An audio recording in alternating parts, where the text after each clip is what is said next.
안녕하십니까. 부동산 드리머 류병대입니다. 오늘은 임대사업자에 대해서 알아보고 사업에 필요한 사업자 등록 절차와 사업자가 꼭 알아야 될 세금에 대해서 살펴보도록 하겠습니다. 임대사업자와 주택임대사업자 차이가 무엇인지 알아보면서 진행하도록 하겠습니다.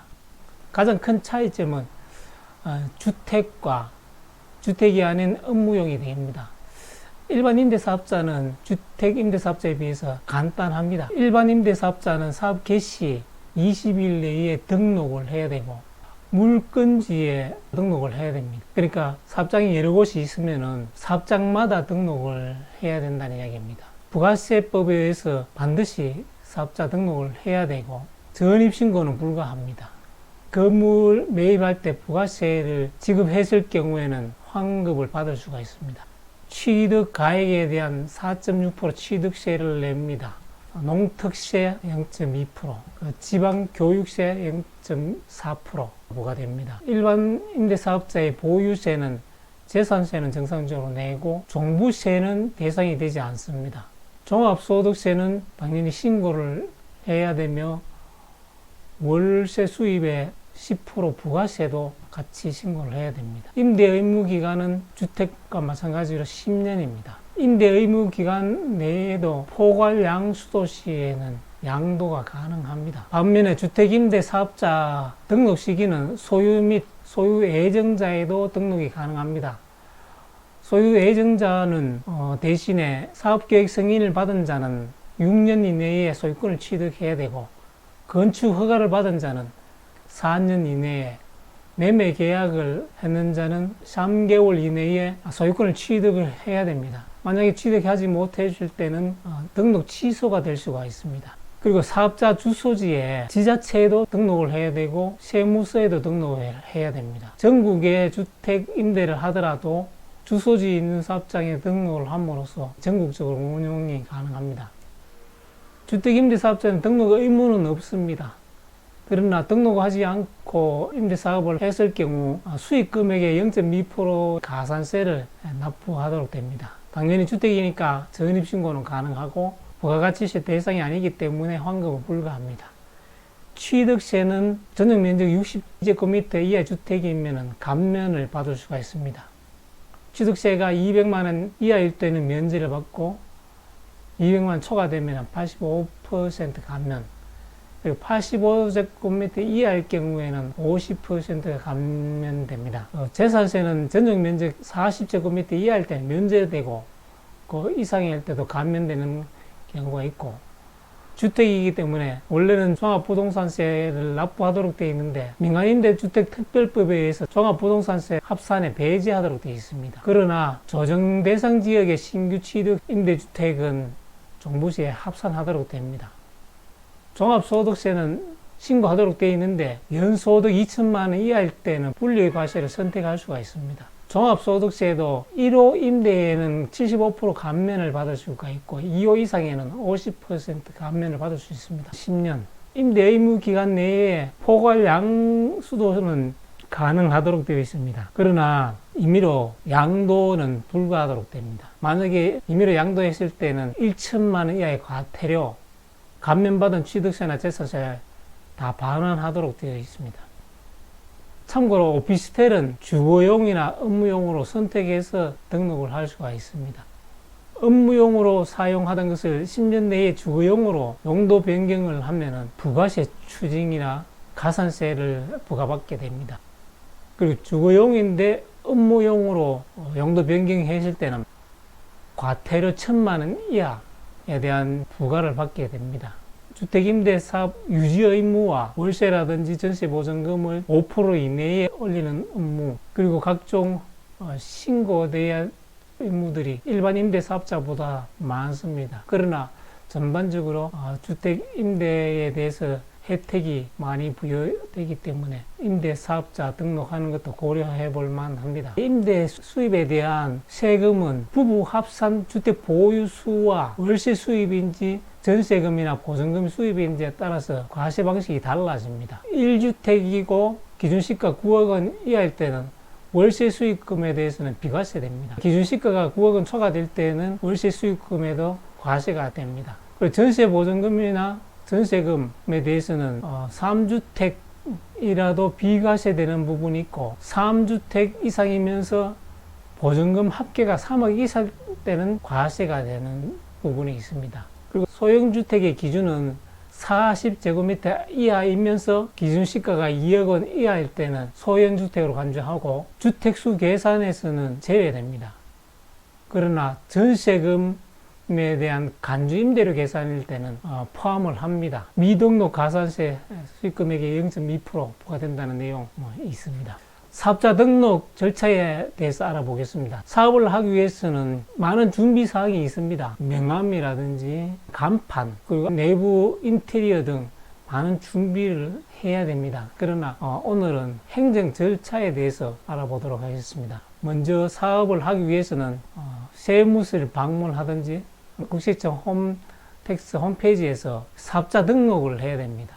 준비사항으로 본인의 주민등록증, 임대사업장일 때는 임대차 계약서, 본인사업장일 때는 등기부 등본, 그리고 상호를 뭐로 할 것인지 준비해야 되고, 업종이 무엇인지, 그리고 업태가 어떻게 되는지 관련된 업종 코드를 정확하게 파악해서 가야 되고, 간이과세자인지 또는 일반 과세자로 등록할 것인지 판단을 해서 가야 됩니다. 그리고 나서 사업자 등록증을 발급을 받고 은행에 방문해서 사업자 통장 개설하고, 전자세금계산서 발급 인증서는 은행 인터넷 뱅킹에 들어가서 발급받으면 됩니다. 이것이 준비되면 사무실이나 집에서 국세청 홈택스 홈페이지에서 발급받은 사업자에 대해서 등록을 하고, 전자세금계산서 인증서를 등록을 하며 현금 영수증 발급 대상자, 사업용 통장, 그리고 사업용 신용카드 등록을 해야 됩니다.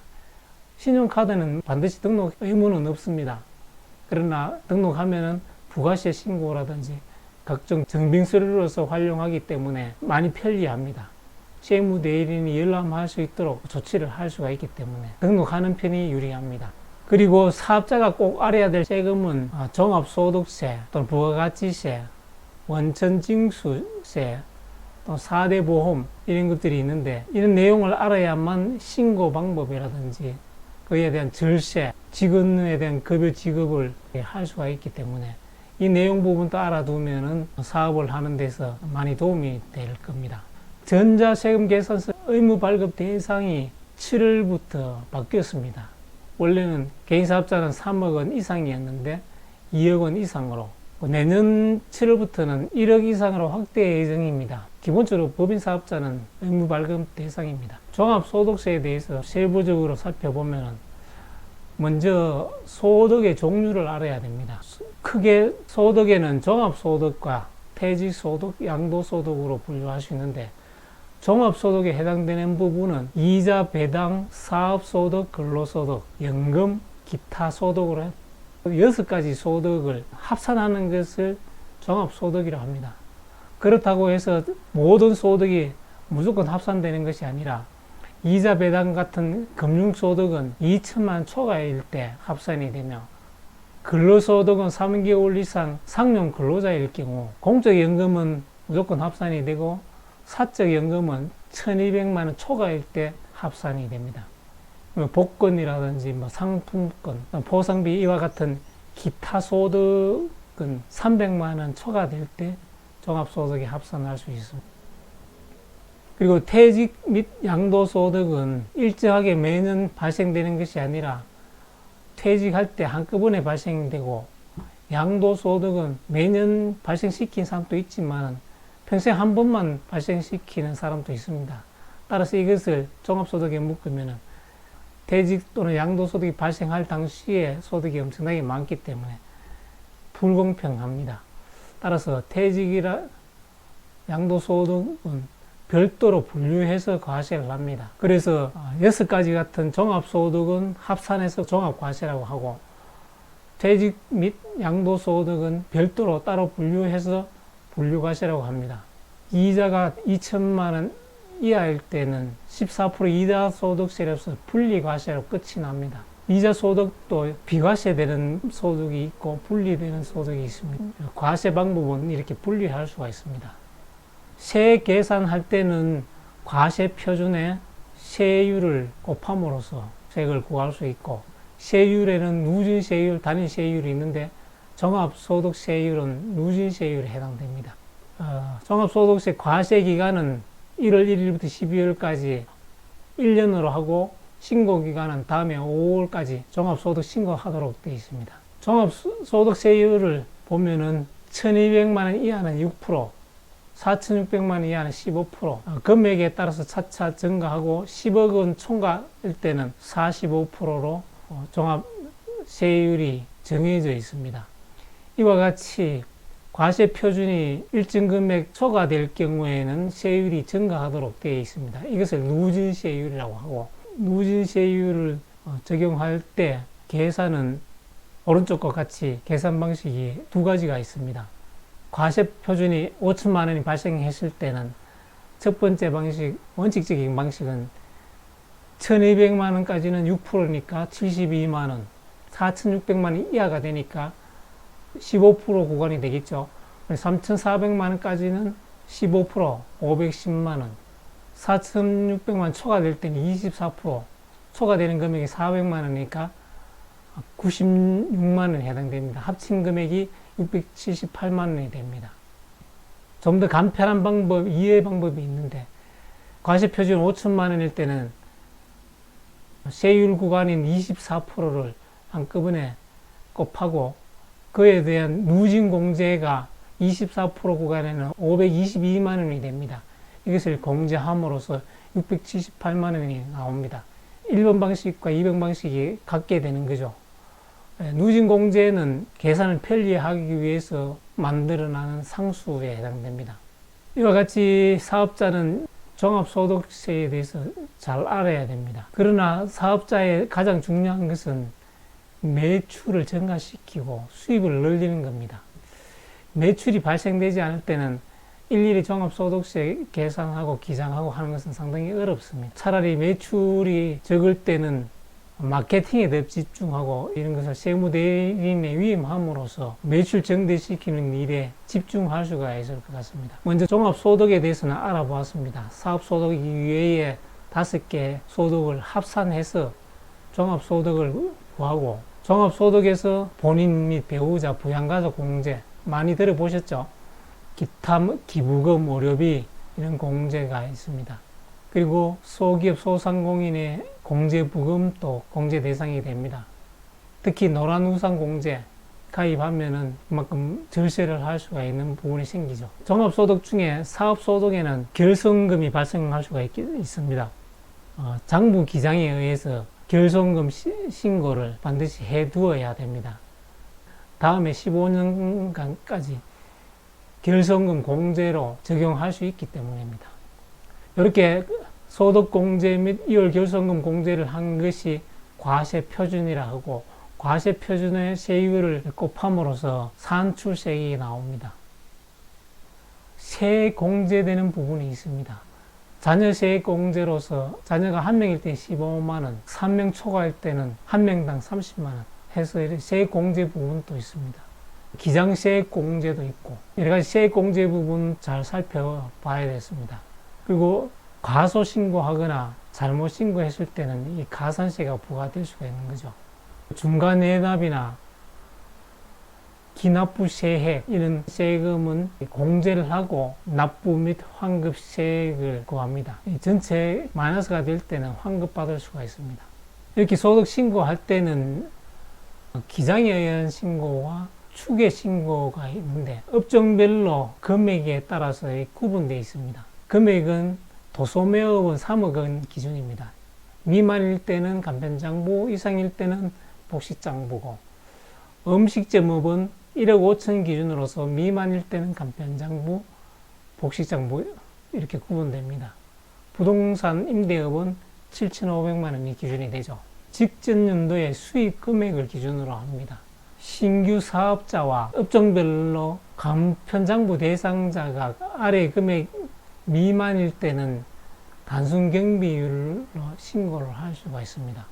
기준 경비율의 신고 대상자도 있는데, 금액 기준은 6천만 원 이상 3,600만 원, 2,400만 원 이상이 대상자가 됩니다.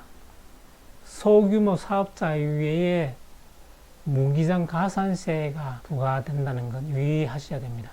종합소득을 계산할 때 앞에서 살펴봤듯이 다른 5가지는 정해져 있습니다. 회사에서 사업자가 다 계산을 해주기 때문에 딱 정해져 있습니다. 그러나 내가 사업자라면은 사업소득을 기장과 필요 경비에 대한 지출 증빙도 보관을 하면서 정리를 하고 기장을 해둬야 됩니다. 국세청 홈페이지에서 정해져 있는 단순 경비를 곱해서 경비로 인정하고 신고를 하면 됩니다. 그러나 기준 경비율은 주요 경비에는 기장을 하거나 증빙 자료를 첨부를 해야 됩니다. 기타 경비에는 기준 경비를 적용해서 주요 경비와 기타 경비의 합친 금액을 총수익 금액에서 제함으로써 소득 금액을 계산할 수가 있습니다.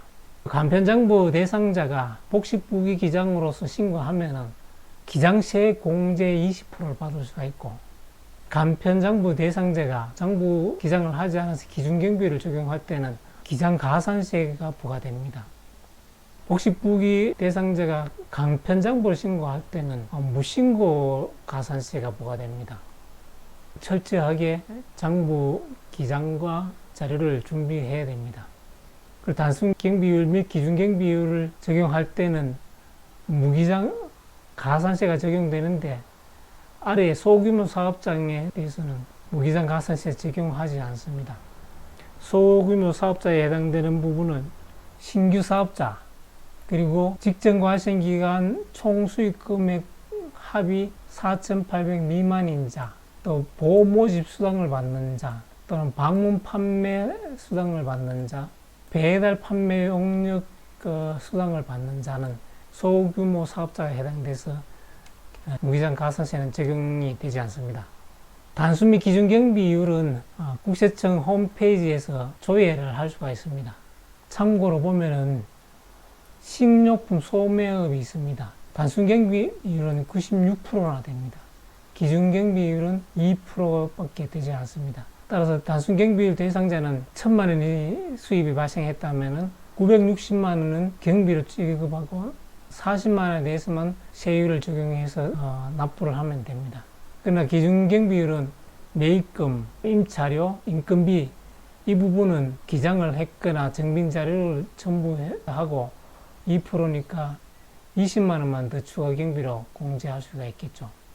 주요 경비와 2%에 대한 기타 경비를 합쳐서 수익금액 공제 후 소득금액을 구할 수가 있습니다. 종합소득세에 대해서 요약을 해보면 소득에는 8가지 종류가 있는데 6가지가 종합합산과세 대상이다. 종합소득세는 종합소득에서 소득공제와 이월 결손금을 공제하고 세율을 곱한 후에 세액 공제를 하고 가산세는 더하고 기납부세금을 공제 후 납부 및 환급세액을 구해서 신고를 하면 됩니다. 종합소득세에서 절세할 수 있는 방법은 앞에서 말씀드렸다시피 경비 처리를 정확하게 하고 증빙 서류를 잘 보관을 해야 되며 장부 기장을 잘 해두고, 그리고 소득 및 세액 공제되는 부분을 정확하게 해야 되며 결손금 처리를 잊지 않고 소득금액에서 제외해야 됩니다. 가산세 관리를 잘 해야 됩니다. 그리고 수입을 적게 만들어야 되는 부분이 있는데, 가족 중에 도와주는 사람은 직원으로 채용을 해서 인건비를 지급함으로써 소득을 줄일 수가 있고, 동업자와 소득을 분산함으로써 과표 금액이 낮아지겠죠. 법인으로 전환한 방법이 있습니다. 2억까지는 법인세는 10%, 200억 초과는 20%밖에 되지 않기 때문에 세 구간을 판단해서, 그리고 자금 관리에 대한 문제를 판단해서 법인 전환하는 방법도 절세하는 방법이 됩니다. 장부 기장, 종합소득 및 부가가치세 신고, 원천 징수, 4대 보험 신고 등 세무대리인이 다 해주도록 되어 있습니다. 부가가치세는 아주 간단합니다. 소비세에 해당되고 10%로 단일세율로 적용됩니다. 소비자가 납부한 것을 사업자가 징수해서 납부하는 간접세입니다. 과세 기간은 6개월마다 하도록 되어 있고, 매출세액에서 매입세액을 공제 후에 납부하도록 되어 있습니다. 부가가치세는 면세 간이 일반 과세자인데 매출액이 8천만 원 미만일 경우 간이 과세자가 됩니다. 세율 10%를 적용하는 것이 아니라 업종별 부가가치율을 적용해서 0.5에서 3%, 부동산 임대사업자는 4%가 됩니다. 간이 과세자는 일반 과세자보다는 좀 영세한 사업이라고 볼 수가 있습니다. 과세 기간은 1년에 한 번, 그리고 연매출이 8천만 원은 최고될 시 바로 일반 과세자로 전환되는 것이 아니라 매년 7월 1일부로 일반 과세자로 전환이 됩니다. 따라서 6월 말까지는 간이 과세자로 저율로 신고할 수가 있습니다. 업종별 부가가치율은 부동산 임대업은 40%가 됩니다. 그러니까 부가세율 10%에서 40%를 하면 부가세 4%를 적용해서 납부를 하면 됩니다. 면세 사업자는 가공되지 아니한 식료품업 또는 토지, 여객 운수 용역 사업 등이 면세 사업자가 됩니다. 일반 과세자가 영수증 발행 대상자가 아닌 근로자라든지 면세업체라든지 등록되지 않은 사업자는 증빙서류를 받을 수가 없습니다. 따라서 부가세법에 의해서 의제 매입 세율을 적용하도록 되어 있습니다. 의제 매입 세율을 공제하고 부가가치세를 납부를 하면 됩니다. 일반 과세자는 10% 단위 세율이고 간이 과세자는 4% 이하로 저렴하게 세율을 적용할 수가 있고, 사업자가 부가가치세를 징수를 해서 대신 납부하게 돼 있고, 유형에는 과세기간이 6개월인 일반 과세자와 1년인 간이 과세자로 나눌 수가 있습니다. 부가세 절세 방법은 사업자 유형에 따라서 절세를 할 수 있습니다. 간이 과세자가 될 수 있도록 사업자 유형을 잘 선택을 해야 되겠죠. 그리고 적격증빙을 수취를 반드시 해야 됩니다. 적격증빙서가 없으면 환급받을 수가 없기 때문입니다. 의제 매입 세액 공제를 잊지 말아야 되죠. 그리고 개인 사업자 10억 원 이하일 때 신용카드 발행 세액 공제를 받을 수가 있습니다. 10억 초과 되거나 법인 사업자는 세액 공제를 받을 수가 없죠. 또한 사업자는 원천 징수를 해야 됩니다. 일반 과세자 또는 법인 사업자는 직접 다 관리하기 때문에 상관이 없습니다. 사업자가 직원을 두었거나 프리랜서에게 물품을 공급을 했거나 기타 소득으로 제공했을 때는 사업자가 납부해야 될 세금을 원천 징수를 했다가 다음 달 10일까지 세금을 납부를 해야 됩니다. 근로자 또는 기타 소득 지급일 경우에는 직업 명세서를 관리를 잘 해야 됩니다. 상용 근로자 및 사업 소득을 지급했을 경우에는 매년 3월 12일까지 원천 징수 납부를 해야 되고, 일용 근로자에 대해서는 4월, 7월, 10월, 1월 달 납부를 해야 되며, 기타 소득일 경우에는 매년 2월 말에 원천 징수 납부를 해야 됩니다. 이런 적격 증빙을 잘 관리를 해야 되고, 적격 증빙이 없는 것은 현금 영수증 등 신용카드 매출 전표 또는 사업자가 관리하는 원천 징수 명세라든지 지급 명세서를 잘 관리를 해둬야만 대신 원천 세액을 납부를 할 수가 있겠죠. 그리고 4대 보험도 사업자가 다 관리를 해야 됩니다. 지금 부담분과 사업자 본인 부담을 합쳐서 납부를 해야 되는 거죠. 4대 보험은 국민연금, 건강보험, 고용보험, 산재보험 다 사업자가 징수를 해서 납부를 해야 되는 의무를 갖고 있습니다. 고용 및 산재보험은 사업 업종이라든지 규모에 따라서 요율이 다 다르기 때문에 신고할 때 파악을 해줘야 됩니다. 오늘은 여기까지 하겠습니다. 장시간 수고가 많았습니다. 다음에 더 좋은 정보로 다시 찾아뵙겠습니다. 감사합니다.